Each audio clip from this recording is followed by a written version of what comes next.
Halo teman-teman semuanya, perkenalkan nama saya Desi Alia Putri, NPM 225010173, kelas 11B11 Prodi PGSD Universitas Quality Brastagi. Di sini saya akan menjelaskan beberapa tentang materi statistik pendidikan. Materi pertama adalah statistik dan statistika. Pengertian dari statistik adalah hasil penelitian terkait data yang ditampilkan dalam bentuk grafik, tabel, dan lain sebagainya. Sedangkan statistika merupakan cabang ilmu yang berkaitan dengan data-data dan bagaimana mengumpulkannya. Selanjutnya adalah pengenalan, penjelasan, dan istilah statistik. Yang pertama adalah populasi. Populasi merupakan seluruh kumpulan objek atau individu yang menjadi subjek penelitian. Kedua ada sampel, yaitu subkumpulan dari populasi yang dipilih untuk analisis. Ketiga ada statistik, yaitu nilai numerik yang menggambarkan karakteristik dari sampel.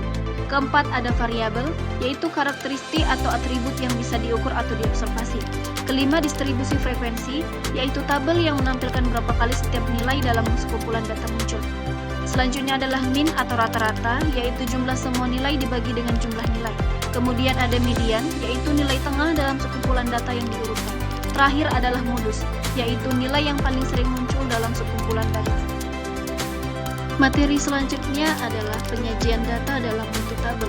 Penyajian data dalam bentuk tabel ada tiga, yaitu tabel biasa, kedua tabel distribusi silang, dan ketiga adalah tabel distribusi frekuensi. Pengertian dari tabel biasa. Tabel biasa adalah tabel yang digunakan untuk pengelompokan data berdasarkan satu kriteria tertentu. Contohnya bisa kita lihat pada tabel di samping, yaitu tabel jumlah dari masing-masing jenis alat tulis.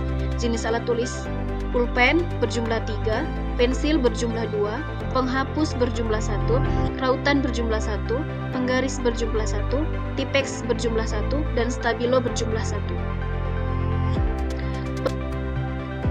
Selanjutnya adalah pengertian dari tabel distribusi silang. Tabel silang merupakan tabel yang digunakan untuk mengelompokkan data berdasarkan dua kriteria atau lebih. Pada tabel silang, dua dimensi digambarkan keterkaitan atau keterkaitan antara dua variabel. Jika digambarkan dalam sebuah kerangka tabel, maka tabel silang bisa kita lihat pada tabel di samping.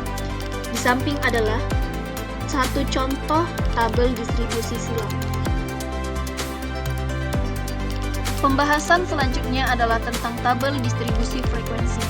Tabel distribusi frekuensi disusun apabila jumlah data yang akan disajikan cukup banyak, sehingga kalau disajikan dalam tabel biasa menjadi tidak efisien dan kurang komunikatif.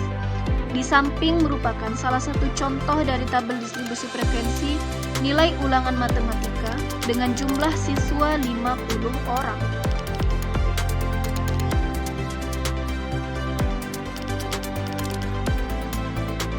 Selanjutnya adalah ukuran pemusatan data. Ukuran pemusatan data adalah nilai tunggal dari data yang dapat memberikan gambaran yang lebih jelas dan singkat tentang di sekitar mana data itu memusat, serta dianggap mewakili seluruh data. Selanjutnya adalah ukuran letak. Ukuran letak suatu rangkaian data adalah ukuran yang didasarkan pada letak ukuran tersebut dalam suatu distribusi.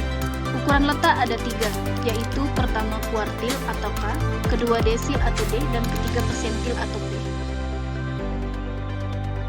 Nah, di slide yang ini kita akan membahas satu persatu. Yang pertama adalah kuartil atau K. Kuartil adalah ukuran letak yang membagi data menjadi 4 bagian yang sama.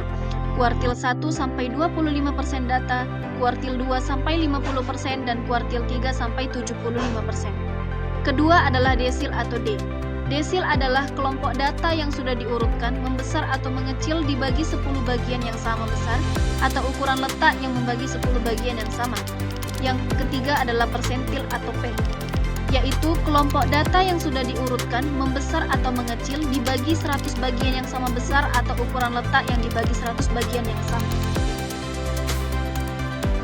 Nah, selanjutnya adalah materi tentang bentuk distribusi frekuensi. Bentuk distribusi frekuensi adalah pengelompokan data ke dalam beberapa kategori yang menunjukkan banyaknya data dalam setiap kategori. Setiap data tidak dapat dimasukkan dalam dua atau lebih kategori. Nah, ini adalah salah satu contoh tabel distribusi frekuensi.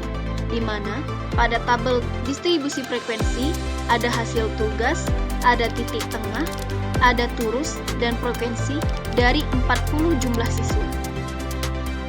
Materi selanjutnya yaitu tentang konsep statistika inferensial.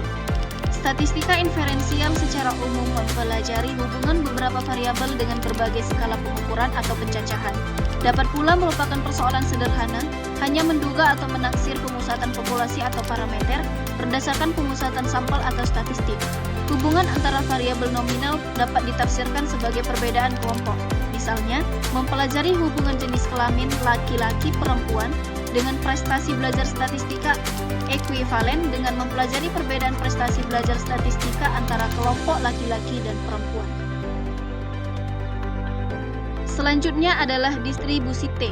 Pengujian hipotesis dengan distribusi T adalah pengujian hipotesis yang menggunakan distribusi T sebagai uji statistik. Tabel pengujinya disebut tabel T-student. Hasil uji statistiknya kemudian dibandingkan dengan nilai yang ada pada tabel untuk kemudian menerima atau menolak hipotesis 0 atau H0 yang dikemukakan. Ciri-ciri dari distribusi T yang pertama yaitu sampel yang diuji berukuran kecil atau N lebih kecil dari 30.